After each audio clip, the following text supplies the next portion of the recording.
Really pleased to say that my once a monthly guest, Mr. Derek Shelmerdine, is in the house, sitting right opposite me, looking very resplendent in his sort of cowboyish shirt. Sort of a cowboyish shirt, isn't it? Well, it's Chuck Berry kind of a night, isn't it?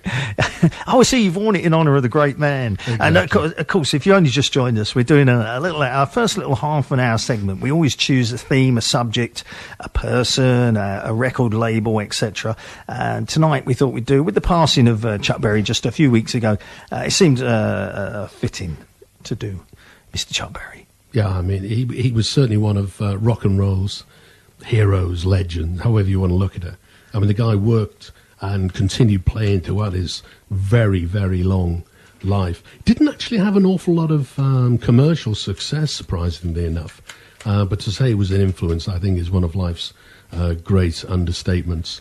I mean, to put him into context, he won a Lifetime Achievement Award at the Grammys in 1985. He was inducted into the Rock and Roll Hall of Fame in 86, which was actually its inaugural year. So he's in there with Jerry Lee Lewis, Little Richard, Elvis. So when the first Americans were being inducted, because there were only Brits inducted for 3 years. The Beatles came along 3 years later. Yeah. But certainly he was there in the first tranche. And of course, John Lennon performed with him on the Mike Douglas show in 72.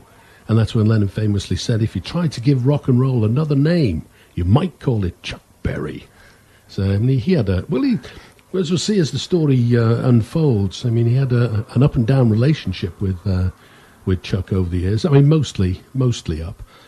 He was born Chuck Edward Anderson Berry in St. Louis, Missouri on October the 18th, 1926. And he sometimes used the name E. Anderson for the writing credits on his singles and album tracks. So if you come across one, you think, now Chuck Berry didn't write that. Mr. Anderson did. Well, that was one and the same man. Now, before he was a rock and roll hero, he spent his first term in prison for armed robbery. So it's a great one, isn't it? Well, I mean, that's really how rock and roll heroes should start out in life, shouldn't they? I mean, let me eat your heart out almost. And it was released, that was 1944, and it was released on his 21st birthday. So do you know what he robbed or anything? It was, I'm not sure if it was a liquor store, but it was a store with a friend of his, and then they hijacked a car. Obviously got caught. He did about 3 years, I think. Thank goodness he could play the guitar, because he was obviously rubbish at sort of robbering, wasn't he? That wasn't going to be too long a career, was it? But it wasn't until 1954 that he made his first recording as a member of Joe Alexander and the Cubans. So he didn't really start out in the rock and roll world. And his first single was actually called, their single was called I Hope These Words Will Find You Well, and it was coupled with a track called Oh Maria. To put it into context now, 1955 was when rock and roll really started. I mean, Blackboard Jungle, the movie, opened in America on the 25th of March. And that's very much credited with kick-starting rock and roll. I mean, Bill Haley's Rock Around the Clock was the theme tune, or the opening credits tune to what was basically a juvenile delinquent film. And Haley had actually released that 18 months earlier. It had done nothing. But who knows why, but for some reason it captured the imagination. And the blue touch paper to rock and roll was very well and truly lit that day. And he released his first single. He joined Chess, and he recorded Maybelline in May, actually, just a couple of months after Blackboard Jungle opened. He didn't technically write that, though he does get the writing credit.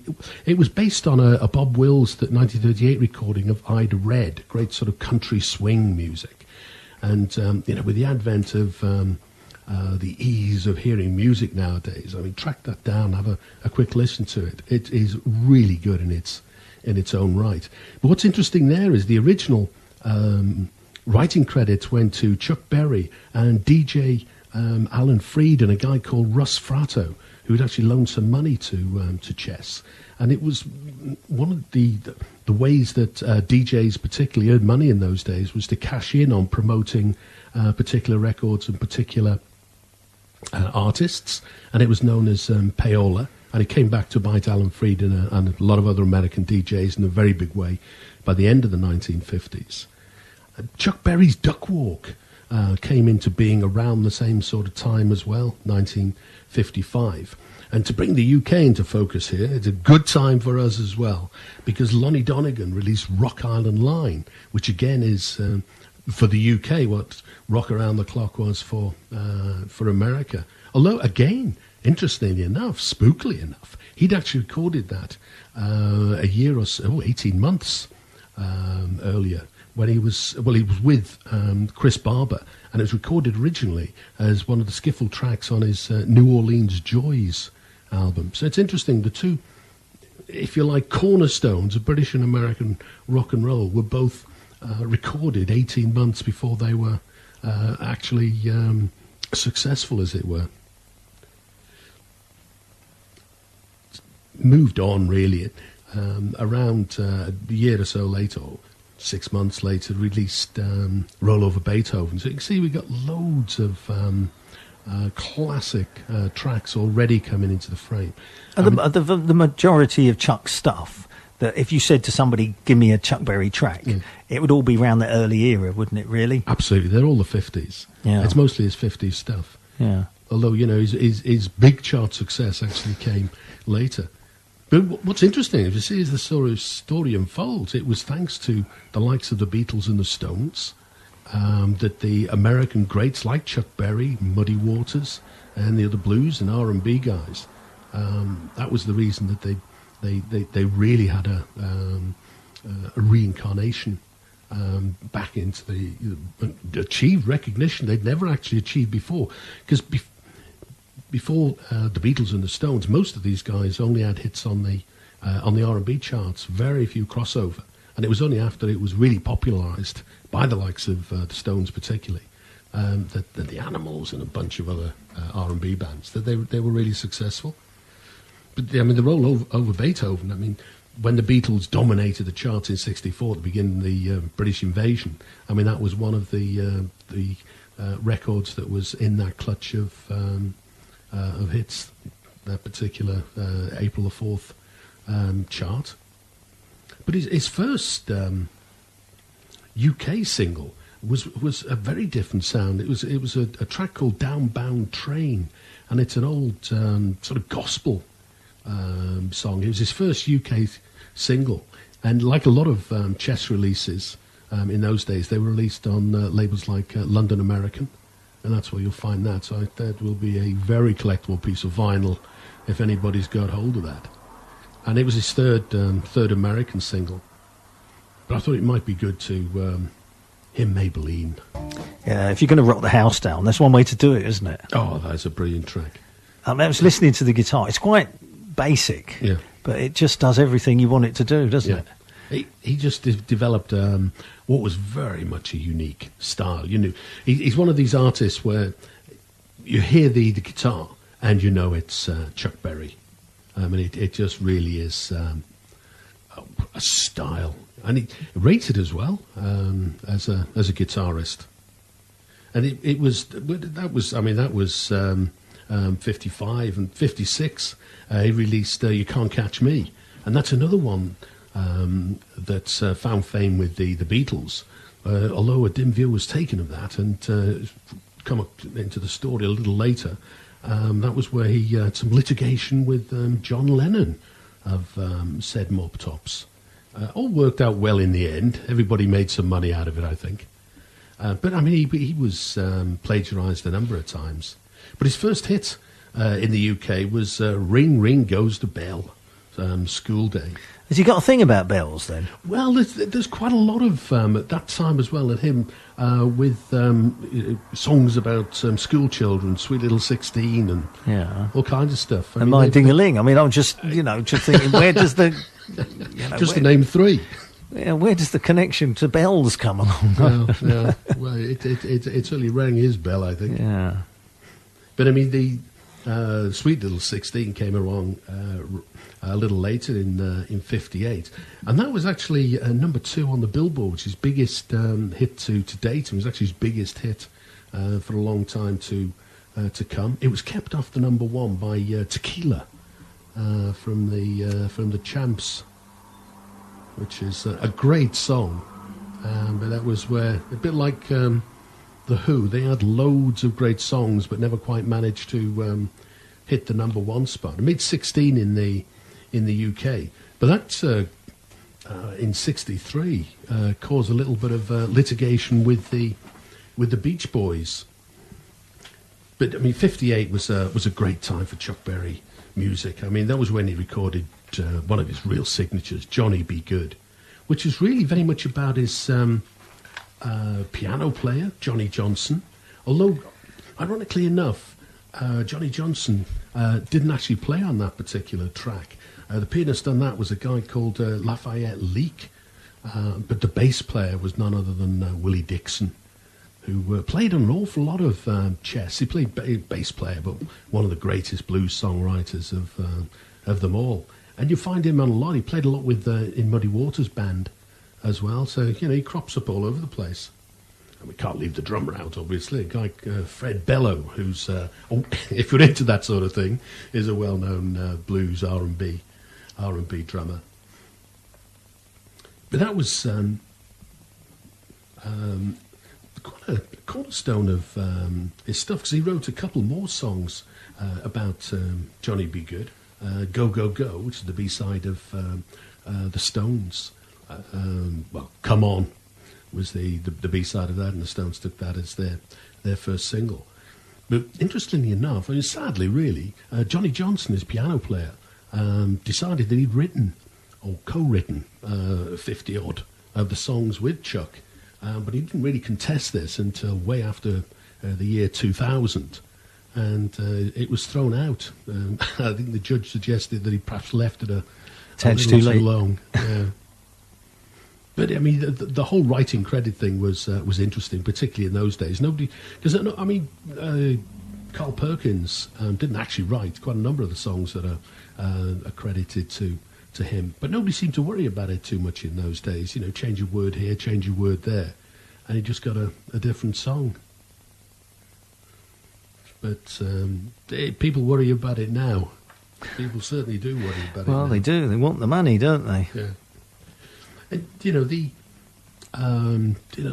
tracks we all know and love, they just keep on coming. By the time we get to, by the time we get to 61, it's releasing Come On. But I was nearly forgetting one of my favourite stories about, which doesn't involve urinal. This is another favourite story. At some point we'll get to that. It will come, it will come. It will be there. He was playing on an Alan Freed concert with Jerry Lee Lewis, and Chuck Berry was a bigger star, had been around a lot longer, but within the sort of 8 to 12 months before that, Jerry Lee Lewis had some colossal hits with Whole Lot of Shaking Going On and Great Balls of Fire, and they were arguing backstage when the tour opened as to who should close the gig, and in the end Alan Freed decided that it should really be Chuck Berry, because he'd been around that much longer. So apparently Jerry Lee Lewis went on, set fire to his piano, delivered an absolutely stonking performance, and repeatedly as he walked back in the wings past Chuck Berry, who's waiting to go out, he said words to the effect of "follow that," which Chuck Berry would have done, but it probably wasn't quite as exciting. Yeah, I guess if you set fire to your guitar as Hendrix did, it's not quite the same as setting fire to a piano, is it? Yeah. They just don't burn as well, do they? There's so much more scope with a piano, I think. But yeah, then we get to, he released Come On, wrote it obviously in 61. What sort of esteem was Chuck Berry held in, when he was producing this stuff? Was he right up there, or was he just this guy in the background almost? Well, he was right up there with in the sort of R&B stakes. I mean, not very visible in the mainstream pop world. But this is really why when it starts to change, because the Beatles famously failed their audition for Decca. And one of the songs they did there was Memphis, Tennessee. And when the Stones in '63 decided to release their first single in the UK, they also chose a Chuck Berry number, Come On. And this is now the time when, I mean, American rock and roll classic rock and roll was really fading away. Chuck Berry, well, not Chuck Berry, Buddy Holly had died. Little Richard had become a minister. Jerry Lee Lewis had, his rock and roll career had imploded after it was discovered that his wife was actually the 13-year-old daughter of his cousin. And as he explained at the time, I don't see what the problem is. This is quite normal in Louisiana. Well, apparently it wasn't too popular in the UK. So the rock and roll of the 50s had really faded away and had given way to surf music, Phil Spector, dance crazes like the Twist. And that was when the beat music in the UK came to the fore, and the British invasion. And it was Coles to Newcastle. It was British beat groups and R&B groups taking that music back to America between sort of 64 and 66. And so the Americans very popular. Literally, they'd had enough of the Chuck Berrys, etc. by that time, and it was this new, the kind of British ones who just put the kind of, I don't know, a different edge to it that revitalised it. Then, very much so, very much so. I mean, it was around this time that he released Promised Land, 65. So this is when Manfred Mann and a bunch of the UK bands had really awakened the world to people like Chuck Berry, Muddy Waters, and a whole string of blues people. And they started having hits again. I mean, he started then in 65 with Promised Land, a string of hits that lasted then for a few years. But come 62, he was back in prison. Again, sort of... he must have liked it. I think he liked it. Well, he sort of fell foul for all the right sort of rock and roll reasons. I mean, this time he fell foul of the Mann Act, which was brought in for stopping people taking young ladies across the state line for naughty, immoral purposes. Because in the States, being a federal system, they had all kinds of different laws about the age of consent. Some states it would be 21.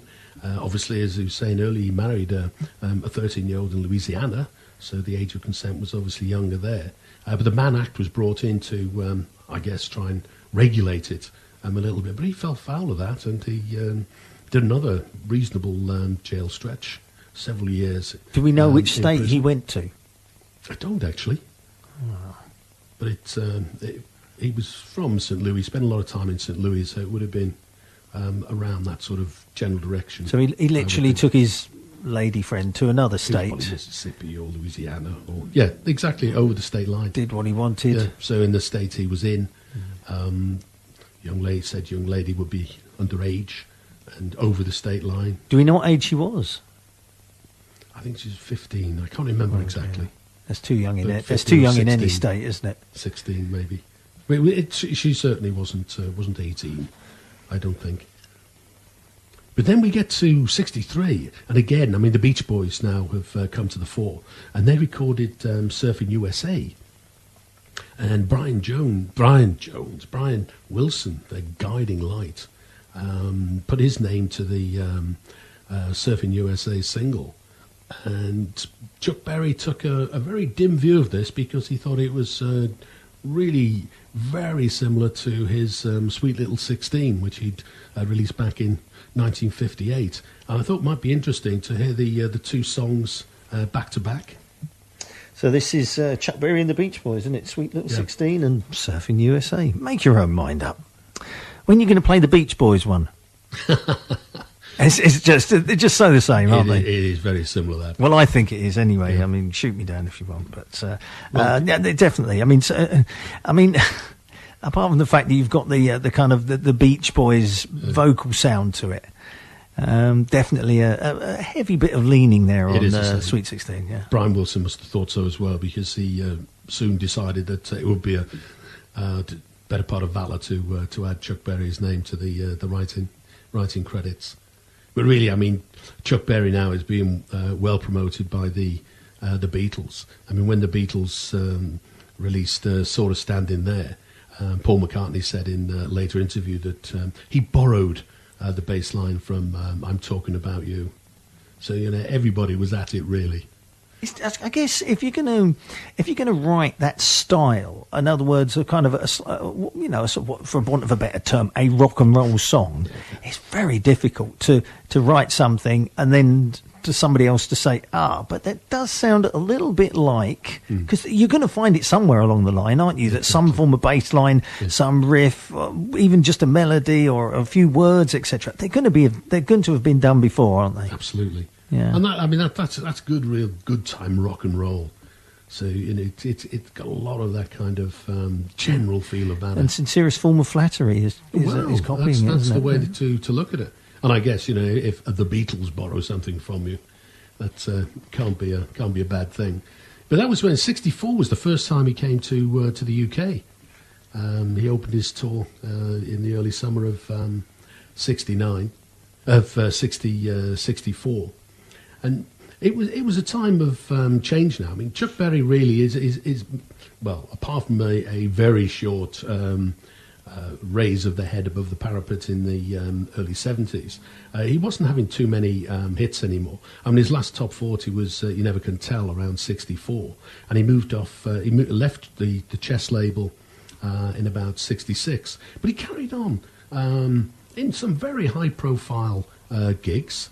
I mean, in 1969, that 1 year, he famously played the Seattle Pop Festival, which is where the Led Zeppelin Mudshark incident comes from. I reckon to be one of the naughtiest après rock incidents in the rock and roll charter.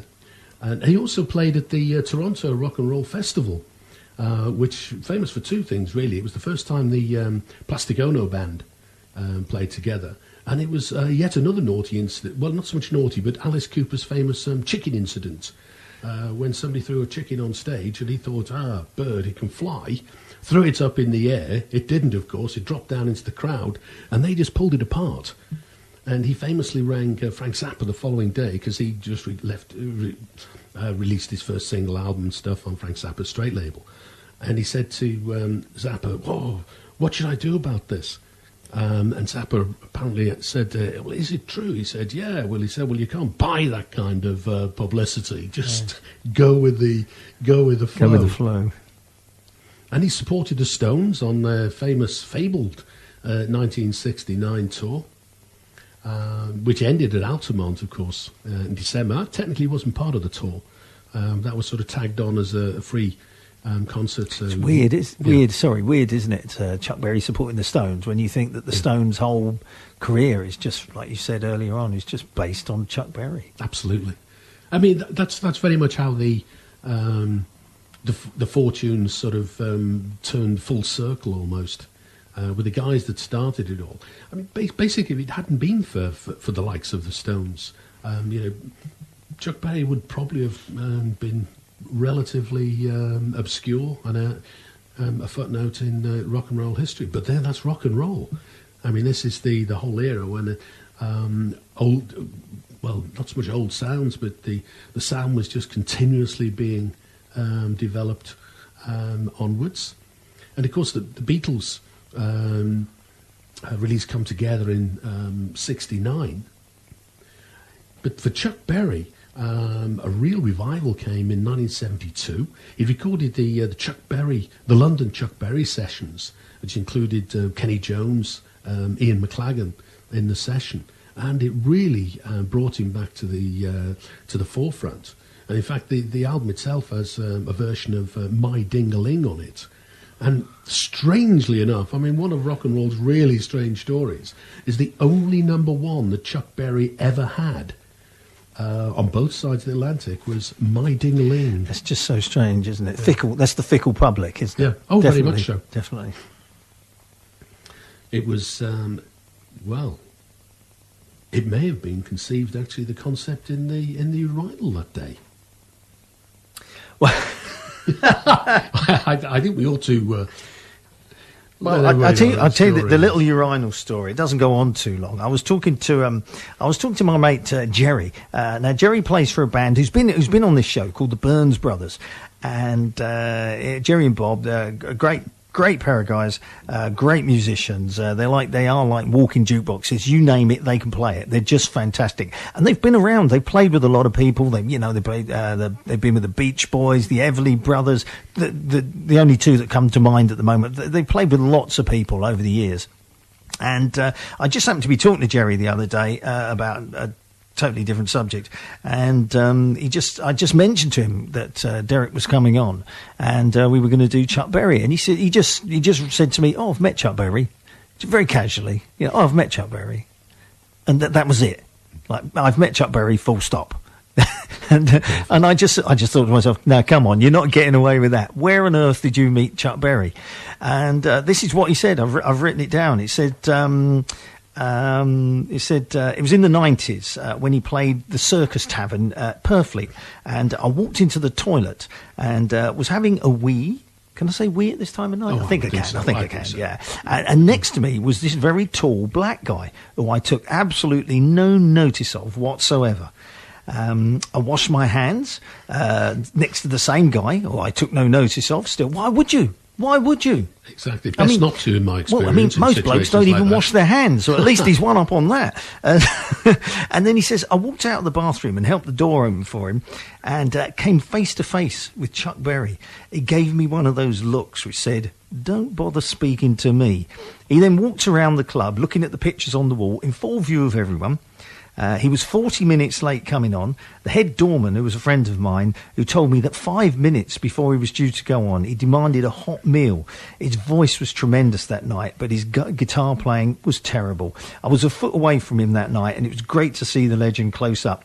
But clearly his best days were behind him by then. Then underneath, he put a little footnote. He remains the best rock and roll songwriter of all time, though.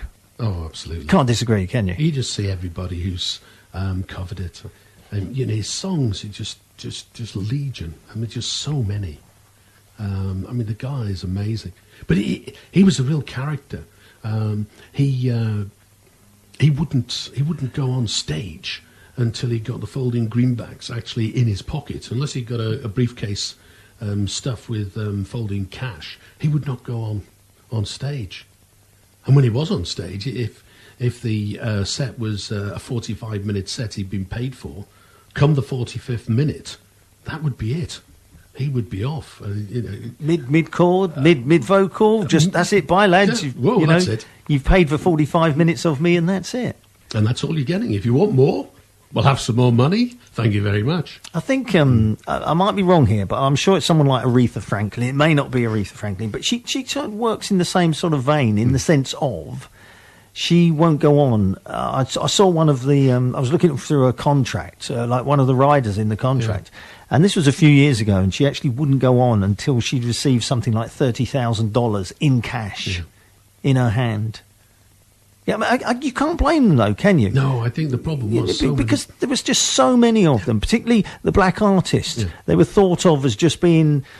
somebody who can go up, sing a song, play a guitar, whatever. But the thought of actually paying them was just not, it just wasn't, we'll give you the money later on. Of course, they never saw it. Yeah, they were taken for a ride all the time. So, I'm all for them to, put their foot down and say money up front before I open my mouth kind of thing, Yeah, it was all based on experience. Yeah, good for them. Their own and other people's. But, I mean, now we get to the mid-70s, and this is where John Lennon and the Beatles' rendition of Come Together comes back to bite them. Lennon actually borrowed a line from Chuck Berry's song, and Chuck Berry's line had been, "Here come a flat top who was moving up with me," and Lennon decided to include in Come Together, "Here come old flat top, he come grooving up slowly." Now, Maurice Levy, the guy who owned the songwriting rights to this, he took a very dim view, and there was a lot of kerfuffle with the tapes, and in the end, Lennon came to an agreement that said, "Look, I've got this rock and roll album coming out, and I'll include some Chuck Berry songs. And he included Sweet Little 16 and You Can't Catch Me, which was the song he'd borrowed from in the first place. So that was so I mean, was nice. Obviously, because it's someone like Lennon, the amount that he would have got in royalties from that probably been far exceeded if he'd have just said, "Write me out a check now," kind of thing. Oh, absolutely. Yeah. I mean, royalties were what it was, what it's all about, really, in the music industry, particularly then. And as his career carried on, he played in front of or for President Jimmy Carter in 1979. But in 1979, he was back in prison again. This time for tax evasion. Now that's what all good rock and roll artists. How long did he do this time? He only did a few months that time, so he's sort of in and out in fairly double time. But I was going to say to date, but it is his last visit. He performed alongside Bruce Springsteen at the Rock and Roll Hall of Fame Awards in '95, and in '97 in St. Louis, a friend who had a restaurant called the Blueberry Hill, and Chuck Berry was saying how he missed the days of playing into small clubs. So the guy who owned the Blueberry Hill, he actually introduced the Duck Room. He renovated this room for gigs, seated about 300 people. And according to the website, he played every Wednesday consecutively for over 200 concerts. And it says that the total number he did was 209. And it was up till about 2015 when he essentially retired on ill health. He probably did the odd gig after that, but I mean that was only a couple of years ago. I guess when you're doing something like that, it's a regular gig. It's an income, isn't it? Oh, absolutely. It's and a it was good in income. St. Louis, down the road. Yeah. He probably got they're famed for their ribs, so he probably got a free plate of ribs. And he's also still recording. He's got an album due out on the Dual Tone label in June. I think the 16th of June. In fact, I think the release date's scheduled for, and they've taken a single off it and released that. I must get hold of it. I'll get it for next week's show. I definitely will. We haven't got it tonight, unfortunately. I have heard from my friend Jerry from the Burns Brothers. He thinks it's a good track. Yeah. Oh, it's good. I mean, it's very much in the Chuck Berry mould. It's the first new material. Ironically, I mean, it's the first new material for a very long time. Most of the albums that have come out in the last 10, 15 years have been very much compilations and live. But I thought it'd be good to hear really one of the real classics. Got to hear this, haven't we? Yeah.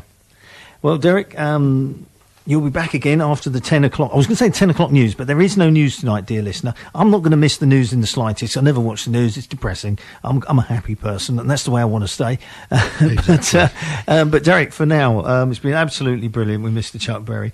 And I normally play the Hendrix version of this, which is just breathtaking and melts your ears and well worth it. But, of course, this is the original. Derek will be back after 10 o'clock with what happened on this day over the years. But just for now, this happened in 1958. Johnny B. Good, Chuck Berry.